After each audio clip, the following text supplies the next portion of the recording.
Os remeiros de Cabo da Cruz culminaron un gran fin de semana na ACT. Na xornada o sábado remataron sextos en Guecho e o domingo sétimos en Lequeitio. Na Liga Galega Feminina, Cabo da Cruz levantou a bandeira en Redondela. Logo dun arranque dubitativo para os intereses do Club Remo Cabo de Cruz na Euskolabel Liga, os remeiros boirenses fixeron un gran fin de semana para pasar uns días algo máis tranquilos. Chegaban o sábado a Guecho coa intención de acadar un resultado que lles permitira dormir tranquilos de cara á seguinte xornada. E así foi. Cabo de Cruz completou un gran trazado e rematou no sexto posto en Guecho. Logo do éxito o domingo en Lequeitio, tamén quería seguir coas boas sensacións e lograrono.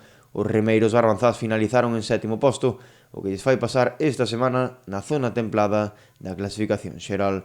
Doutra banda, na Liga Galega de Traíñas na categoría feminina, as remeiras de Cabo da Cruz volveron a impoñerse a Chapela.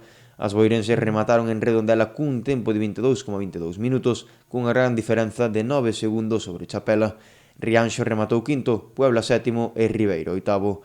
Agora Cabo de Cruz marcha primeiro con 61 puntos, 3 máis que Chapela.